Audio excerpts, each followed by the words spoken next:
Oye, ahora ya no veo. Dejaste de compartir, dice.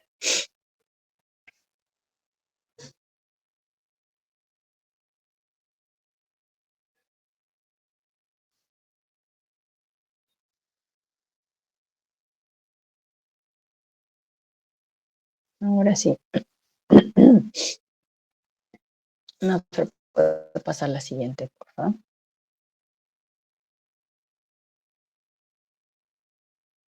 Ya, entonces, bueno, la idea de hablar de transfusión, o sea, en verdad es un montón, es enorme el capítulo y solo para hablar de eso, una sola clase no nos va a ser suficiente, ¿no? Pero vamos a tratar de tener alguna idea general de lo que ocurre cuando necesitamos transfundir, ¿no? Este, no sé si alguna vez han donado sangre y si no los invito a donar, ¿no? O sea, nuestra sangre es un tejido líquido que está compuesto por varios componentes. Entonces, el objetivo de la transfusión debe ser la administración de alguno de los componentes con el fin de reponerle la salud al paciente o la actividad a la que de repente estaba medio acostumbrado y devolverle su estándar, ¿no? Hay una serie de procesos relacionados con la transfusión y la transfusión debe ser realizada por profesionales de salud, por centros capacitados.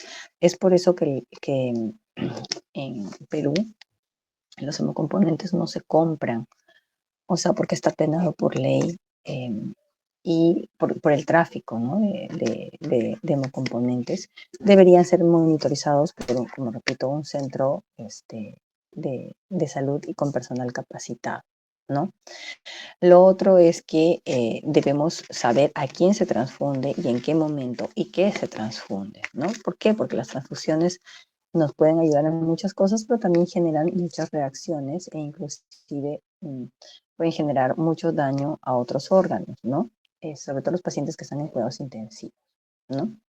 Idealmente, como decía, la transfusión debe ser en centros hospitalarios o en centros adecuados, capacitados para esta labor. La siguiente, por favor. Entonces, decidir transfundir pasa por varios pasos, como pueden ver en la diapositiva.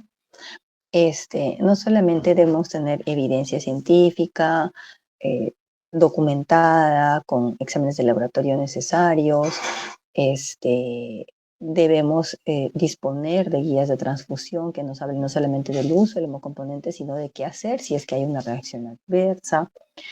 Estas guías o este manejo de no solamente de las reacciones adversas, sino inclusive de dónde desecho la bolsa, cómo la desecho, debe estar transversalmente y al alcance de todo el personal, ¿no? No solamente la enfermera infusionista, sino de todo el personal.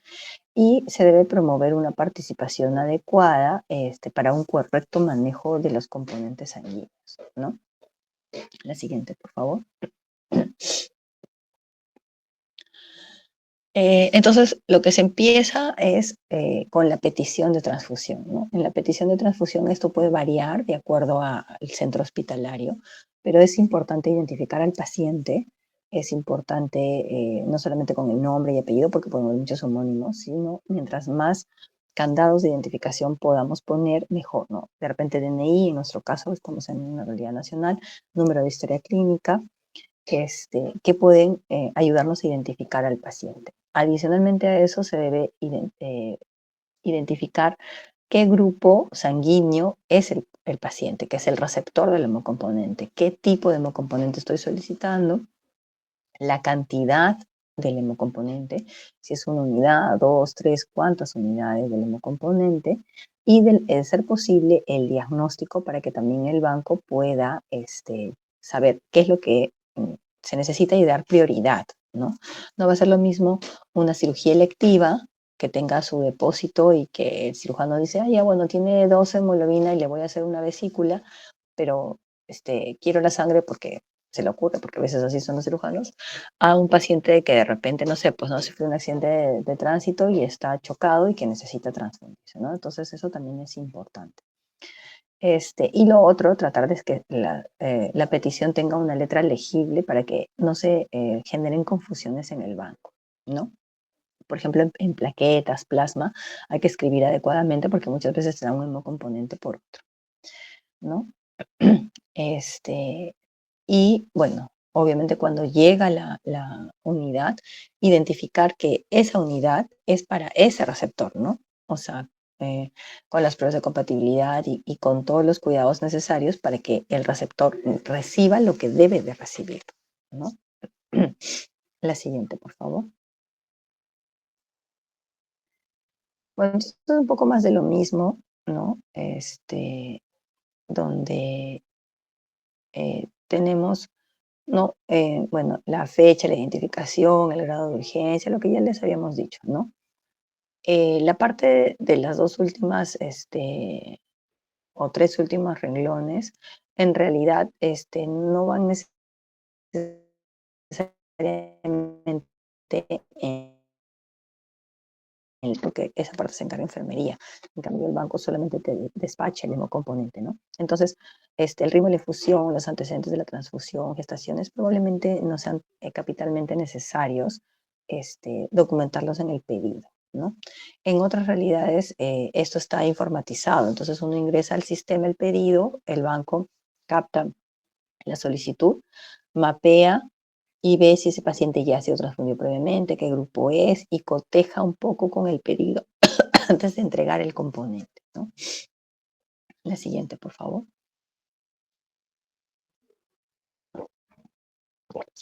Bueno, entonces, luego de que más o menos tenemos ese conocimiento, podemos ensayar algunas definiciones como qué es medicina transfusional, qué es hemoterapia, ¿no? Que las pueden leer allí, ¿no? Para no estar repitiendo. Pero la idea es tratar de emplear estos términos en forma adecuada. Recuerden que la hemoterapia, en otras realidades españolas o europeas, incluso norteamericanas, es una especialidad más, ¿no? Porque es muy amplia. La siguiente, por favor. Y bueno, lo que sí nos interesa es, por ejemplo, una unidad de sangre, ¿no? Una unidad de sangre estándar contiene 500 mililitros y es sangre total con todos los hemocomponentes. Y luego los hemocomponentes pueden ser fraccionados. Una vez que se dona la sangre en esa bolsita que tiene 450 centímetros de capacidad o mililitros de capacidad y 50 de anticoagulante, sufre diferentes procesos, sobre todo de centrifugado y ultrafiltrado, y podemos sacar concentrado eritrocitario o paquete globular, concentrado de plaquetas, plasma fresco congelado, crioprecipitado, ¿no? Y algunos otros componentes que pueden ser obtenidos por aféresis también. Entonces, es importante saber que de esta unidad van a salir, ¿no? Varios subproductos, por decirlo de alguna manera, ¿no? Y que todos son hemocomponentes, ¿no? Que es diferente a hemoderivados, ¿no? Que los hemoderivados son fracciones plasmáticas generalmente proteicas, ¿no? Que se obtienen gracias a la industria, digamos, farmacológica, y probablemente el mejor ejemplo son los factores de coagulación, ¿no? Y bueno, hay algunos, digamos, fármacos expansores de volumen que suelen a veces llamarles, ¿no? En algunas guías o en algunas literaturas, sustitutos de la sangre. La siguiente, por favor. Entonces, ya para entrar leyendo un poco a los componentes, lo que les decía, ¿no? O sea, sangre total es la que se obtiene directamente del donante, se llena, ¿no? El volumen de la sangre, que es más o menos como les decía, ¿no? Entre 400, bueno, ahí ponen 420 a 30 y el resto es anticoagulante. Debe conservarse a una temperatura de refrigeración, o sea, no se congela y vive más o menos un mes, ¿no? 35 días aproximadamente, ¿no?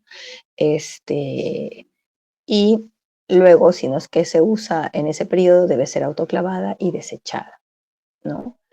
Este paquete de sangre, luego de que ha sido almacenado, va perdiendo, conforme pasan los días, algunas de sus capacidades y va perdiendo también la cantidad de leucocitos y plaquetas, se vuelven poco funcionales. Entonces, por eso es importante que en lugar de que se conserve sangre total, se fraccionen para tener mayor utilidad, ¿no? La siguiente, por favor. ¿No? Entonces, bueno, ya de ahí tenemos la sangre total reconstituida, que es la unidad de sangre con un volumen de 400 y que resulta de la unión de un paquete globular correspondiente a un volumen de plasma fresco congelado procedentes no necesariamente del mismo donante, ¿no? O sea, como que se mezclan, ¿no? Y bueno, se debe conservar igual a entre 2 y 6 grados centígrados, ¿no? Eh, la idea es que esto se ha reconstituido con un sistema abierto, o sea, como si fuera en quimioterapia, se hace una campana de flujo laminar eh, para un poco tener un poco más de tiempo de uso, ¿no? Para poder ser utilizada en pacientes que lo requieran. No se suele usar mucho porque es bastante engorroso prepararlo en la campana, pero igual para que tengan conocimiento que existe. La siguiente.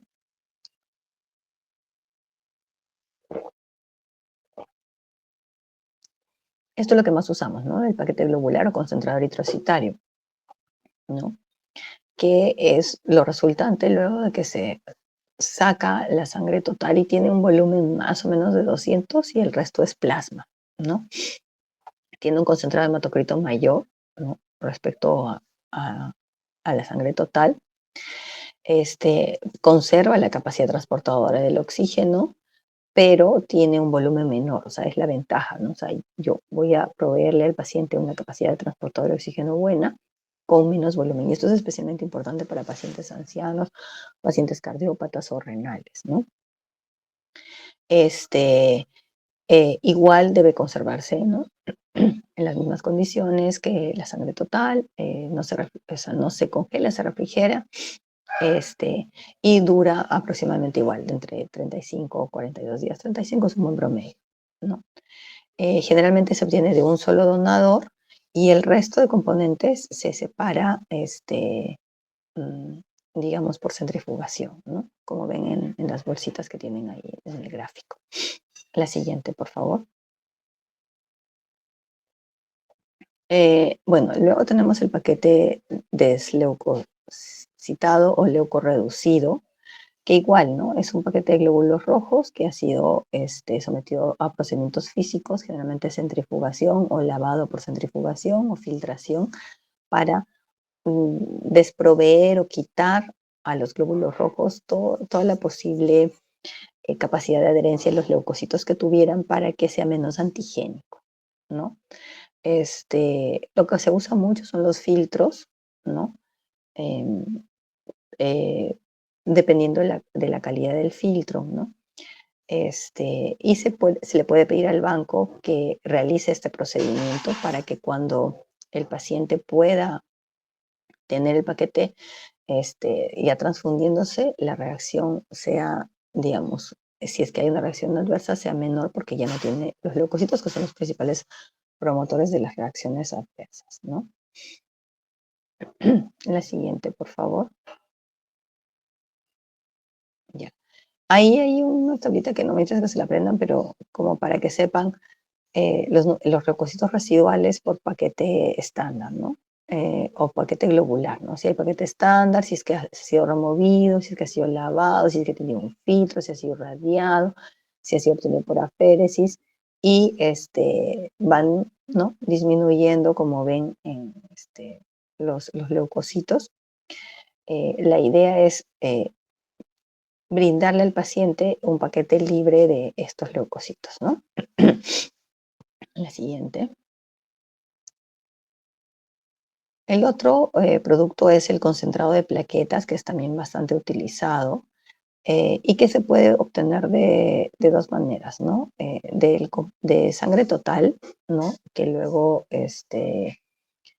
la mayor parte digamos, de la sangre total, así como y del plasma, así como los leucocitos, contienen aproximadamente una cantidad importante de plaquetas, ¿no? Entre 5 a 7 por 10 a la 10.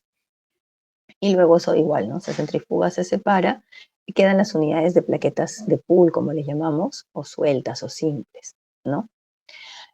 La otra alternativa es obtener un concentrado de plaquetas por aféresis, que ya simplemente se obtiene de un solo donante con una máquina especializada tipo diálisis y se le devuelve al donante el resto, ¿no? Se le devuelve leucocitos, hemoglobina y solo se retiran plaquetas, ¿no? Las plaquetas, las bolsitas simples de plaquetas, más o menos tienen la capacidad de aumentar 10.000 plaquetas por bolsita. O sea, si yo tengo un paciente que tiene 20.000 plaquetas y necesito hacerle un procedimiento y quiero llevarlo a 50.000, podría transfundir 3 bolsitas y con eso obtengo el valor que desee, ¿no? Más o menos. La siguiente, por favor. Este el otro concentrado que les decía, ¿no? Que puede obtenerse por aféresis con esta máquina especial. Y lo otro es que las plaquetas, una vez colectadas, deben estar en rotación continua o en movimiento continuo. Las ponen unas especies de bandejas que comienzan a moverse como si estuvieran utilizando un cernidor y las bandejas están ahí moviendo las plaquetas. O como si estuvieran en esas máquinas, no sé si han visto de estos churros o hot dogs de las calles que giran, ¿no? Así precisamente para evitar que las plaquetas se adhieran entre sí y pierdan su capacidad. Las plaquetas viven poco, viven una vez extraídas entre 5 y 7 días, ¿no? Lo ideal es usarlas antes del día 7, máximo hasta el día 5, porque si no pierden su capacidad y ya no se está transfundiendo un componente adecuado. La siguiente, por favor. El otro es el plasma fresco congelado, que igual se obtiene, ¿no?, de la extracción del plasma de la sangre total, ¿no? Mediante igual centrifugación se van separando los componentes y una vez que tenemos el plasma ya separado en las bolsitas, se le congela a menos 18 grados. El volumen es pequeño, es entre 200 y 300 mililitros, ¿no? Y este plasma congelado a menos 18 puede tener, en el mejor de los casos, dependiendo del, del tipo de banco, hasta 6 meses. Y si lo congelamos a menos 30, sí puede durar hasta un año, ¿no? Y esto es lo que generalmente los bancos tienen, digamos, en mayor cantidad, ¿no? Porque como tiene un periodo alto de vida, no se desecha tan fácilmente, ¿no? Como ven, tiene algunas cantidades de factores importantes, pero no tiene factor ni 7 ni 5, ¿no? Perdón, ni 8 ni 5, ¿no? Porque este factor 8, digamos, como que precipita después del día de haber sido extraído y luego va a ir bajando su concentración. La siguiente. El crío es otro producto ultrafiltrado, que es un concentrado de proteínas de alto peso molecular que se obtiene del plasma, ¿no? Este, y esto precipita en un proceso de luego descongelación, cuando se descongela y se reinserta. Este crioprecipitado contiene factor 1, von Willebrand, tiene 8, tiene 13, ¿no? Fibronectina. Entonces, es un producto importante que puede ser utilizado en pacientes con deficiencias de factores, ¿no? Lo ideal es usar el factor deficitario, pero a no tener factor deficitario se puede utilizar. El volumen es más pequeño, ¿no? O sea, máximo 20 mililitros. Igual se debe congelar a menos 18 e idealmente a menos 30, ¿no? Para poder conservarlo por un tiempo largo, ¿no?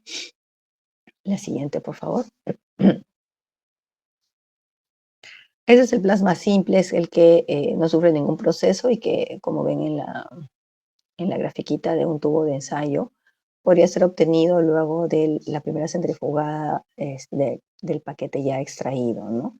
y que no es rico en factores, ¿no? Entonces, en realidad lo que aporta es un poco más de volumen que otra cosa, ¿no? Pero factores propiamente de coagulación no contiene, ¿no? La siguiente.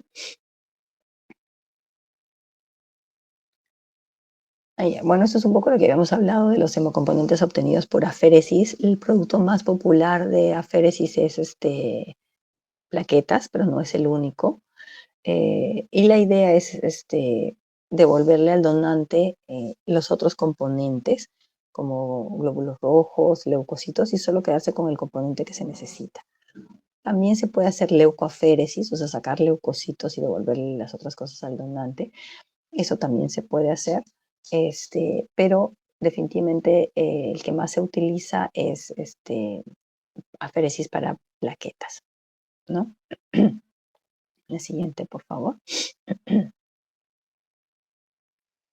Y ese sí es un cuadrito que me parece súper gráfico porque está lo que contiene cada producto, ¿no? O sea, por ejemplo, el crioprecipitado que está a la extrema derecha es un producto rico en factores, tiene además fibrinógeno, ¿no?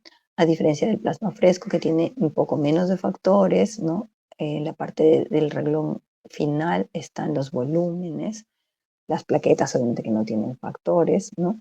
Y el paquete globular que tampoco tiene factores de coagulación, ¿no? Entonces, eso es importante porque muchas veces preguntan, ¿y qué si tengo un paciente que tiene, no sé, pues, ¿no? Von Willebrand, ¿qué le voy a dar? ¿Plasma fresco? Crío, ¿no? Entonces ustedes van a decir, bueno, ¿qué tiene factor de von Willebrand? ¿Qué componente? Ah, el crío. Entonces le tendré que dar crío, no le puedo dar plasma, ¿no? Porque no le voy a proporcionar el factor que necesita, ¿no? Entonces, como para que lo tengan en consideración. Y bueno, la última que ya, lo que dicen los que hacen banco, los que hacen hemoterapia, es que la mejor transfusión es la que no se realiza, ¿no? ¿Por qué? Porque no solamente tenemos el concepto de safe blood management, o sea, uso racional de los componentes de sangre, sino porque además podemos tener reacciones adversas, así sea con un solo componente, ¿no? Hay pacientes en la UCI, por ejemplo, que a veces con un solo componente central y que es daño a órgano blanco, generalmente pulmonar, y puede llevar a la muerte al paciente. Entonces, es importante, sí, pero hay que saber cuándo indicar la transfusión, de qué componente en el tiempo necesario y monitorizar a nuestro paciente, ¿no? Entonces, más o menos es eso a grandes rasgos sobre transfusión. ¿Alguna pregunta?